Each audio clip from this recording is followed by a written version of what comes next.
हाँ तो गाइस, कैसे हैं आप लोग। उम्मीद करता हूँ कि अच्छे होंगे, स्वस्थ होंगे। बहुत सारे कमेंट्स आ रहे हैं कि बिहार करंट अफेयर्स कराइए। तो देखिए, फिलहाल मैं इकट्ठा करने में लगा हूँ कि कहाँ कहाँ से क्वेश्चन, किस तरह के क्वेश्चन आप लोगों को प्रोवाइड कराया जाए।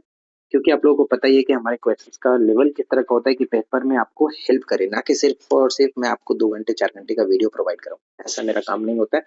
बहुत ही कम वीडियोस प्रोवाइड कराता हूँ, लेकिन वो ऑथेंटिक होता है। जा करके आप एग्जाम में वो चीज देखने को मिलता है। ठीक है। तो फिलहाल हम मंथली देख लेते हैं।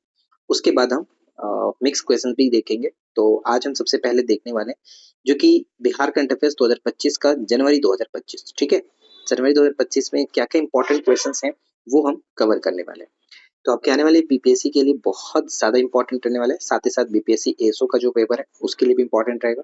और बाकी अन्य जो भी एग्जाम्स हैं बिहार में उनके लिए भी आप पढ़ सकते हो। तो चलिए फिर शुरू करते हैं।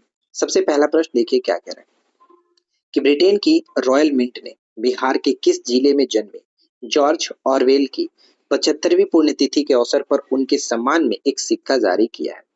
तो सबसे पहले ध्यान रखेंगे कि ब्रिटेन की रॉयल मिंट ने जॉर्ज ऑरवेले की कौन सी पुण्यतिथि, 75वीं पुण्यतिथि के अवसर पर, जो कि इनका जन्म हुआ था पूर्वी चंपारण के मोतिहारी से ये बिलोंग करते थे। महान अंग्रेजी उपन्यासकार थे जॉर्ज ऑरविले, जिनका जन्म 25 जून 1903 को मोतिहारी में होता है, जो कि पूर्वी चंपारण में पड़ता है। ठीक है। तो ये चीज याद रखेंगे। अब नेक्स्ट आता है कि बिहार के पहले खेल विश्वविद्यालय को मान्यता दी गई है, जो कि नालंदा जिले के राजगीर में ये स्थापित किया जा रहा है। विश्वविद्यालय अनुदान आयोग ने इसको मान्यता दी। ठीक है। तो पूछा जा सकता है कि बिहार का पहला खेल विश्वविद्यालय कहाँ बना है, किस जिले में। तो नालंदा जिले में, जो कि राजगीर में। राइट। चलिए, इसके बाद अगला प्रश्न आता है कि बिहार के नव नियुक्त जो राज्यपाल हैं आरिफ मोहम्मद खान, इनकी नियुक्ति कब की गई थी और ये कौन से नंबर के राज्यपाल हैं। क्वेश्चन आपसे ऐसे पूछ जाएगा क्योंकि सभी को पता है कि बिहार के राज्यपाल कौन है, ये सभी को पता रहेगा। तो यहाँ पे आपसे क्वेश्चन में ये पूछा जाएगा कि कौन से नंबर के ये राज्यपाल हैं। तो ये 42वें नंबर के राज्यपाल हैं, जिन्होंने शपथ लिया था 2 जनवरी 2025 को, 2 जनवरी 2025 को।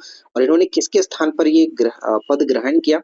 तो पूर्व जो राज्यपाल थे राजेंद्र विश्वनाथ अलगेकर, इनके जगह पर जो कि आरिफ मोहम्मद खान ने स्थान लिया। ठीक है। शपथ किसने दिलाई, तो न्यायमूर्ति के विनोद चंद्रन, जो कि हाल ही में आप कह सकते हो कि वर्तमान में पटना हाई कोर्ट के मुख्य न्यायाधीश हैं। ठीक है। न्यायमूर्ति के विनोद चंद्रन। अगला प्रश्न यह आता है कि राज्य के 3 जिलों में तारामंडल की स्थापना होगी। तो राज्य के 3 जिलों में तारामंडल की स्थापना की बात की गई है, और वो 3 जिला कौन कौन सा है।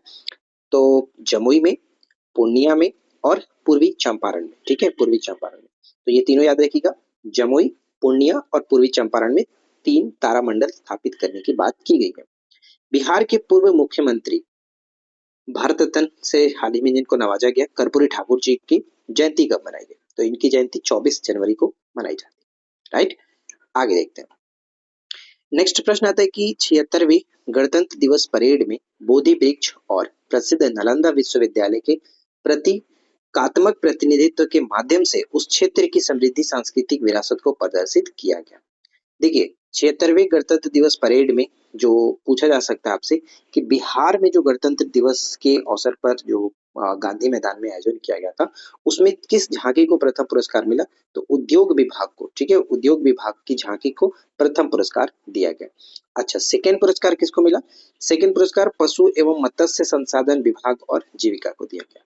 और थर्ड जो पुरस्कार है, थर्ड झांकी का पुरस्कार, वो खेल विभाग ने जीता। ठीक है। जबकि 76वें गणतंत्र दिवस परेड में, जो कि नेशनल लेवल पर जो नई दिल्ली में हुआ, वहां पे आप देख सकते हो कि इसमें किसको दिखाया गया। तो बोधि वृक्ष और प्रसिद्ध नालंदा विश्वविद्यालय के प्रतीकात्मक प्रतिनिधि के माध्यम से उस क्षेत्र की समृद्ध सांस्कृतिक विरासत को प्रदर्शित किया गया। और ऐसा 12 वर्षों के बाद हुआ कि जब बिहार की झांकी को वहां पे दिखाया गया। तो ये इस साल के लिए इम्पोर्टेंट हो जाता है। राइट। नेक्स्ट आता है कि लोक गायिका जो स्वर्गीय शारदा सिन्हा थी, इनको हाल ही में पद्म विभूषण से नवाजा गया। पद्म विभूषण सम्मान से देने की घोषणा की गई है। और साथ ही साथ बिहार के जो पूर्व उप मुख्यमंत्री जो दिवंगत हो गए, जिनका नाम है सुशील कुमार मोदी जी, इनको पद्म भूषण से, ठीक है, पद्म भूषण आपको पता ही होगा कि भारत का तीसरा सबसे सर्वोच्च सम्मान हो जाता है, जबकि भारत का सबसे टॉप सेकंड पर पद्म विभूषण और थर्ड नंबर पे आता है पद्म भूषण। राइट, तो यहाँ तक आपको अच्छे से याद रखना है। हमारे किसी भी तरह के पेड कोर्स के लिए आप हमारे एप्लीकेशन को डाउनलोड कर सकते हैं, जो कि प्ले स्टोर पर आपको मिल जाएगा, ऑनलाइन स्टडी जोन के नाम से। लोगो भी हमारे चैनल का यही है, जो कि एप्लीकेशन पर भी यही। ठीक है, चलिए नेक्स्ट स्लाइड पे बढ़ते हैं। अब देखिए नेक्स्ट जो प्रश्न है कि गणतंत्र दिवस के मौके पर बिहार पुलिस के कितने अधिकारियों और पदाधिकारियों को विशिष्ट और सराहनीय सेवा के लिए राष्ट्रपति पदक, ठीक है, सराहनीय सेवा के लिए राष्ट्र पदक दिया गया। तो टोटल 9 बिहार पुलिस के अधिकारी और पदाधिकारियों को दिया गया, 9। यहाँ पे एक नाम याद रखना है कि आपको उदय कुमार, ठीक है, उदय कुमार यानी 36 वर्षीय उदय कुमार को उनके साहसिक कार्य के लिए राष्ट्रपति द्रौपदी मुर्मू ने उन्हें तेंजिंग नार्गे, ध्यान रखिएगा, तेंजिंग नार्गे राष्ट्रीय साहसिक पुरस्कार से हाल ही में किसे सम्मानित किया गया, 2023 का ये पुरस्कार से, यानी तेंजिंग नार्गे राष्ट्रीय साहसिक पुरस्कार 2023 से सम्मानित किया गया उदय कुमार को। हो सकता है पूछ लीजिए कि किस जिले से संबंध रखते हैं, तो ये सारण जिले से संबंध रखते हैं, सारण जिले के बुरहानपुर गांव से, ठीक है, बुरहानपुर गांव से ये संबंध रखते हैं। राइट, चलिए आगे बढ़ते हैं।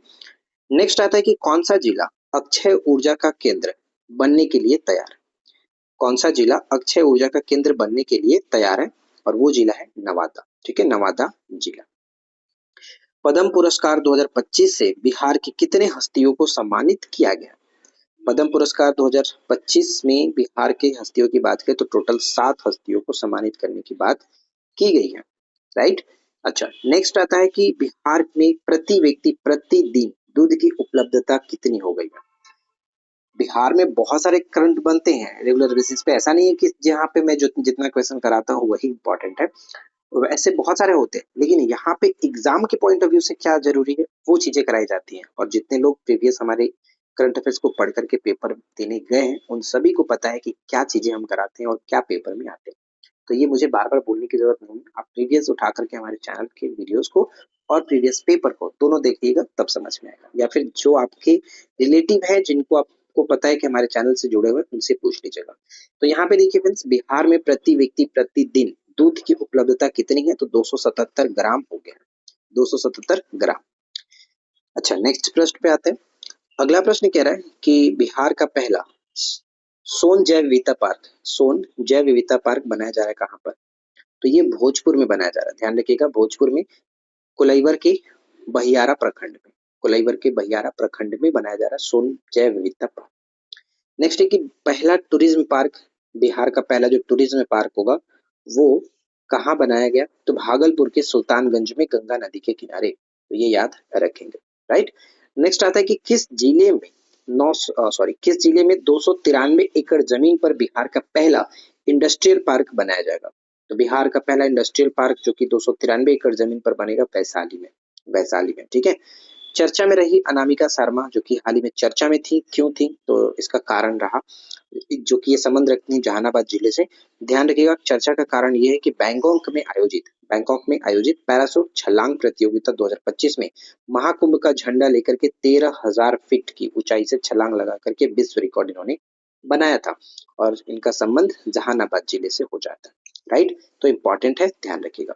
राइट, चलिए अच्छा कुछ लोगों के माइंड में ये आ रहा होगा कि ये पीडीएफ आप लोगों को कहाँ मिलेगा, तो देखिएगा इस ये पीडीएफ बनाने में बहुत ज्यादा मेहनत लगती है, तो आपको पता ही है कि पीडीएफ हम इस तरह से तो नहीं दे सकते क्योंकि हर चीज तो फ्री में नहीं मिलता। तो ये चीज हमारी पीडीएफ हमारे एप्लीकेशन पर पेड कोर्स में मिलता है। तो जो लोग बिहार स्पेशल का पेड कोर्स या फिर बीपीएससी वाला अगर आप बैच ज्वाइन करके रखें तो आपको मिल जाएगा, वहां पर पीडीएफ अपलोड कर दी जाएगी, आप वहां से डाउनलोड करके प्रिंट आउट करा सकते हो। राइट, चलिए इसके बाद नेक्स्ट आता है कि बिहार का पहला प्लास्टिक कचरा प्रबंधन संस्थान कहाँ पर, तो भागलपुर में। बिहार का पहला प्लास्टिक कचरा प्रबंधन संस्थान भागलपुर में स्थित है। नेक्स्ट आता है, अच्छा वीडियो के एंड तक बने रहिएगा, मैं आप लोगों को एक छोटा सा चीज बताऊंगा, इंपॉर्टेंट चीज बताऊंगा जो कि आप सभी लोगों के लिए काम का चीज है। तो बिहार का पहला प्लास्टिक कचरा प्रबंधन जो संस्थान है भागलपुर में बनाया जाएगा। बिहार योद्धा सम्मान योजना शुरू की गई है, बिहार योद्धा सम्मान योजना शुरू की गई है, और ये कब स्टार्ट की गई थी, तो प्रश्न पूछा जाएगा कि कब स्टार्ट किया गया था, 2 जनवरी 2000 2025 को, 2 जनवरी 2025 को, जिस दिन राज्यपाल हमारे जो है उन्होंने शपथ लिया था। नेक्स्ट है कि यहाँ पे जो आप देख रहे हैं कि बिहार योद्धा सम्मान योजना है क्या, तो बिहार में अवैध तरीके से खनन कर राजस्व की चोरी करने वालों के बारे में सूचना देने वालों को नगद पुरस्कार दिया जाएगा। ट्रक के बारे में अगर कोई बताता है तो उसे 10,000 रुपए, और ट्रैक्टर के बारे में बताता है तो उसे 5,000 रुपए का पुरस्कार राशि दिया जाएगा। ठीक है। अच्छा, अब देखिए नेक्स्ट जो प्रश्न आता है यहाँ पे, एक प्रश्न ये है कि गांधी मैदान में गणतंत्र दिवस समारोह में कितनी विभागों की झांकियां निकाली गई थी। तो बिहार में जो ये आयोजन किया गया था 76वें गणतंत्र दिवस के अवसर पर झांकियों का प्रदर्शन जो किया गया, इसमें टोटल बिहार के 15 विभागों की तरफ से झांकियां निकली, जिसमें पहला स्थान उद्योग विभाग को दिया गया। बढ़ता निवेश बढ़ता रोजगार, ये इसका थीम था। ठीक है, बढ़ता निवेश बढ़ता रोजगार। नेक्स्ट है कि केंद्र सरकार की भूजल स्थिति रिपोर्ट 2024 में बिहार के किस जिले में सबसे अधिक भूजल दोहन हो रहा है। तो सबसे अधिक भूजल दोहन जो हो रहा है वो पूर्वी चंपारण में हो रहा है, याद रखिएगा, इंपॉर्टेंट रहेगा। सेकंड नंबर पर मुजफ्फरपुर और थर्ड नंबर पर गया जिला इसमें शामिल है। सबसे कम जल का दोहन अरवल जिले में हो रहा है। तो ये सब कुछ अच्छे से याद रखिएगा। नेक्स्ट है कि शम्स आलम जो कि चर्चा में रहे, पैरा तैराक है ये, जो अंतर्राष्ट्रीय प्रतियोगिता कहाँ पर होने वाला है, आइसलैंड में आयोजित होने वाली है, इसमें भाग लेने जा रहे हैं। तो ये शम्स आलम पूछा जा सकता है कि शम्स आलम जो है इनका संबंध किस क्षेत्र से, तो ये पैरा तैराक है। ठीक है, पैरा तैराक है। आगे बढ़ते हैं। देखिए, आगे बढ़ने से पहले मैं आप लोगों को एक छोटा सा चीज बताता हूँ। काफी लोगों का कमेंट्स आ रहा था कि बिहार स्पेशल कराया जाए, तो ऐसे में उन लोगों को ये नोट्स भी चाहिए। तो जो हमारा एप्लीकेशन पर जो कोर्स था, मैंने बोला था कि बीपीएससी का जो कोर्स स्टार्ट हो रहा है वो 149 में स्टार्ट हुआ, बीच में उसका दाम बढ़ाया गया, लेकिन अब वापस से उस कोर्स को मैंने 149 कर दिया है, सिर्फ और सिर्फ उन लोगों के लिए जो लोग अभी तक इस चीज को ज्वाइन नहीं कर सके थे। क्योंकि अगर आप 149 रुपए में आप उस बिहार स्पेशल के अलावा जो हमारा वो 17 बीपीएससी यानी जो 71वीं बीपीएससी का बैच है, अगर आप उसको ज्वाइन कर लेते तो उसमें पूरी स्टडी मटेरियल तो मिलेगी, बिहार स्पेशल का सारा स्टडी मटेरियल उसमें इंक्लूडेड होगा। अगर आप स्पेशल बिहार लोगे तो वो 99 में पड़ जाता है। तो इसलिए अगर आप पूरा स्टडी मटेरियल चाहते हैं तो वो 149 के साथ आपको मिल जाएगा, और सिर्फ ये ऑफर कल तक के लिए। ठीक है, आज आपका सैटरडे है, कल संडे, तो सर सिर्फ और सिर्फ संडे तक के लिए ऑफर रहने वाला है। 149 में जो लोग अभी तक ज्वाइन नहीं किए तो जाकर के ज्वाइन कर सकते हो, लिंक वीडियो के नीचे डिस्क्रिप्शन में मिल जाएगा। अब देखिए नेक्स्ट जो प्रश्न हमारा आता है कि बेस्ट इलेक्टोरल प्रैक्टिसेस अवार्ड 2024 किसको दिया गया। तो ये दिया गया सौरभ जोरवाल को। सौरभ जोरवाल जो है वो ये पूर्वी चंपारण के डीएम है। तो ये पुरस्कार क्यों दिया गया, तो यहाँ पे देखेंगे कि लोकसभा चुनाव 2024 में बेहतर चुनाव प्रबंधन के लिए बिहार के जिलाधिकारी सौरभ जोरवाल को सम्मानित किया गया, और ये सम्मान जो कि मिला है सौरभ जोरवाल पूर्वी चंपारण के डिस्ट्रिक्ट मजिस्ट्रेट। ठीक है। नेक्स्ट आता है बिहार की हरियाली क्षेत्र कितनी हो गई। आप कुछ साल पहले से पढ़ते आ रहे होंगे कि बिहार की जो हरियाली वो 15% थी, जिसका लक्ष्य रखा गया था 17% करने का। तो ये लक्ष्य को अचीव कर लिया गया।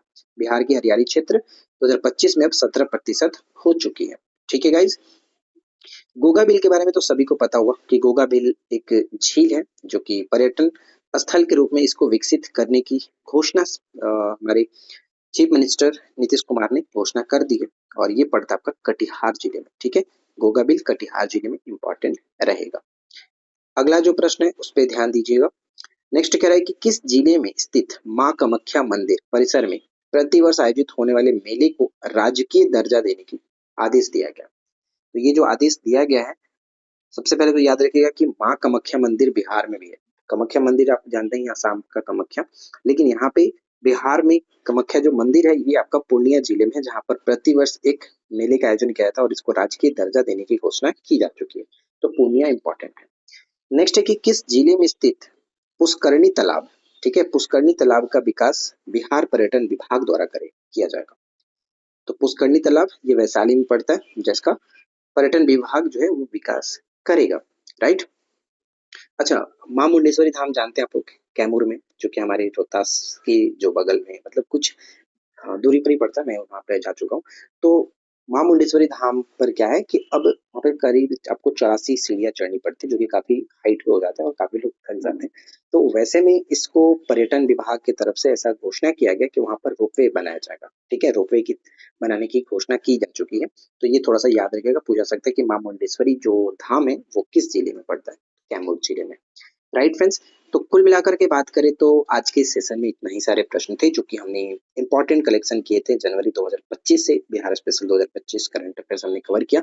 और इसमें और भी क्वेश्चन जब मिलेंगे तो मैं इसको बढ़ा दूंगा। आप पीडीएफ का परेशान मत होना, पीडीएफ आपको हमारे एप्लीकेशन पर तो मिल ही जाएगा जैसा कि मैंने आपको बता दिया। अगर आपने अभी तक ज्वाइन नहीं किया तो जाकर के आप ज्वाइन कर लो ताकि आपको सारी पीडीएफ सारा स्टडी मटेरियल वहाँ पे मिल सके। तो इस वीडियो में इतना ही, मिलते हैं नेक्स्ट वीडियो में नए टॉपिक के साथ। Thanks for watching, keep learning, have a